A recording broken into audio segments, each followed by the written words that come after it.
Hello, Canada, and welcome into your home for Talking Hoops. This is The Hangout. I am Akil Augustine, and this is our first episode since the NBA Finals started, so we got to get into the thick of things because so much has gone on. And you know the model of the show. I kick it and I hang out with some of my close friends. Couldn't find three better friends to talk about the NBA Finals with other than Dwayne Sweets Watson, of course, of Slam Magazine, and also the producer of this show, my man Dan Gladman, producing the Toronto Raptors broadcast. And a guy, of course, if you know me, you know him. This is Vidal Messiah, my brother from another mother, of course. The head man behind the King Nation basketball movement. The Hoop Factory is the basketball camp. Check them out on thehoopfactory.com. Enough about all that, though. Let's get right into it. LeBron James. Dan, it's kind of good, huh? He's kind of a good basketball player. He's building a resume to become be regarded as one of the best ever. One of the best ever ball fakes of all time. There you see Ray Allen as we relive Game 2, 98-96, the final scores. TP takes it to the rack. He had some pretty nifty moves, but in the end, it was this guy. He did a lot of that. He got inside the paint, and that's what he needs to do. He took 2 or 3 days of solid criticism, and he came out and he just shut everybody up. He was inspired by Angelina Jolie's role in Maleficent, because we know he went and saw that Sunday after the big blow-up down. But here you see Tony Parker trying to keep the Spurs in it, but in the end, LeBron James doing what we criticize him for. Deferring in the final moments of a big game, finding the man Chris Bosh, and there you see Chris Bosh actually passing the ball for once. He's usually just sitting around the key, shooting three-pointers. But let's talk about it. We saw earlier in these playoffs against Indiana and also against Brooklyn, LeBron James, final moments of a game, and he chooses to move the ball, swing the ball, kind of his calling card. Is it deferring or making his teammates better? So that's what we want to talk about now, because we crucified him somewhat for doing that, but now we see it works. That's his model for winning games. So will people ever be happy with LeBron James and the way his game is built? This is why LeBron is the best player. Because this is exactly why. Not that he defers, he scores, he rebounds, and the true hallmark of a great player is make your teammates better. Yeah. Yes. And he makes his teammates unbelievably better. Is that the true hallmark? I think so. Yeah, it is. I think the thing is, earlier in his career, he would defer because he didn't have that confidence, so he was giving the ball away. Now he's setting up his teammates, and that's the big difference. And with his game, it's grown where it's not just about him scoring, but he does make his teammates better. Is it really deferring, or is it just him making the proper fundamental basketball play? Hey, I'm driving to the basket. There's 2 guys here. Man's right open. Boom. Okay, well. There, we settled it. Settled. He's not the first. We're agreeing. Next topic. Okay, so we're all in agreement. LeBron James needs to pass the ball at the end of the game. You're happy with him doing that? You don't. No one said that. He needs to make the right decision. I think last night you saw him for a stretch of the game that he took the game over with his scoring.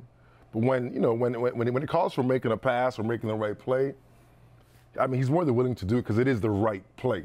Sometimes I play a jerk on this show. And you like Kobe Bryant, I get it. I love Kobe Bryant, everyone knows I get that. it. But I got to give some props to LeBron James. Listen, I've always had some knocks on this guy. One thing that impressed me that game was 18, 20, 25, 23 feet. Jump shots and face-up jump shots. This is a facet of LeBron's game, Dan, that I think he needed to improve. Has he gotten the perfect basketball game now if he can add that face-up game? Those shots last night were automatic. You knew they were in the second he shot them. And can I say something? Yes, after that game last night, I think the series is over. Oh, wow. Hey. Okay, can I get my LeBron thing in before we go there? Because this is obviously a big deal. Very big deal. But have you been watching LeBron lately this season? Like, he has a complete game. Like, he can beat you off the bounce. You can take that jump shot. That 20-foot jump shot wasn't there Let's be real, Kill. People have nitpicked at LeBron. Absolutely. I mean, being an outstanding jump shooter, your rookie year, it's not going to happen. But he's evolved. Or year 9. He's evolved into a very good jump shooter. Yes. I think in the past 2 or 3 years, evident by his championships, his MVP awards, his All-Star MVP awards. When people criticize his jump shot, they literally are nitpicking at arguably the greatest player of all time. Hey, like Drake said, there's always room for improvement. Can we get back to this guy? When I do that. Okay, well, you want to talk about Dan for a bit or LeBron? This is Dan. I have a terrible jump shot. But what do you have? The corner. I got nothing. Here's what I want to talk about also. We keep talking about LeBron James because he's doing an amazing job, but this was a team billed as the big 3. Can he keep this play up without getting the proper contributions? We see Chris Bosh stepping up and knocking down shots, but none of the role players and even some of the superstars of this team have really left a gap that LeBron has to fill. I don't know if I agree with that. I mean, Ray Allen had a nice game 1, Bosh had a great game too, and whenever they need something out of Dwayne Wade, he provides it. I still think they're getting, Chalmers, who was your X factor, hasn't done much, but. Hey, no, I said Norris Cole was my X factor. I don't like Mario Chalmers. I'll tell you what you're seeing. You're seeing the genius of Pat Riley, bringing in Rashard Lewis. What you're currently seeing is who hasn't played, I'm not a bandwagon jumper, almost the entire year. Yeah. And this series, he is huge. Agreed. Bringing Thiago Splitter outside of the key, stretch four, and really, the Heat have ultimate trust within their teammates, within their system. And that's what you're seeing. I don't think you're going to see Bosh go for 20 every game or Wade. But as a unit, they've got the trust. Rashard Lewis is your fourth leading scorer on this team. That's a problem, though. And I mean, the big three are doing their thing, but they're not getting anything out of the rest of their guys. And LeBron played phenomenal in game 2, but he's going to have to do that every single game for them to take the series because they're not getting anything for Birdman, not getting anything, like the little things from all those guys. Okay, now I feel like I'm a hater. Some of my fans out there are probably like, yo, what are you going to talk about the Spurs? Because there are 2 teams in this series. Absolutely. So I know my producer Dave right now wants to talk about Bosh. We'll talk about him in the second block. Let's throw a Spurs question in here. What was Manu Ginobili doing at the end of game 2? He completely went away from the Spurs game plan. He looked like he went rogue, and Pop called him out after the game, saying that he went away from the team's plan. Has Manu just kind of lost trust in what they're doing? What happened? He went to the Ginobili from last year, which shockingly we thought we'd put behind him because he's been amazing in these playoffs. But he kind of just something triggered in his mind, and it looked like he lost trust in his guys. Ginobili's a veteran though, Dwayne. I think it's tough though when you see LeBron.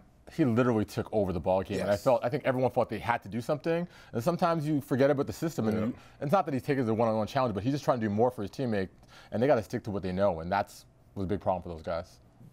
I mean, the most playing experience on this couch, so we're gonna. You know what? He is by far, in my opinion, their best playmaker. He's their best one-on-one player.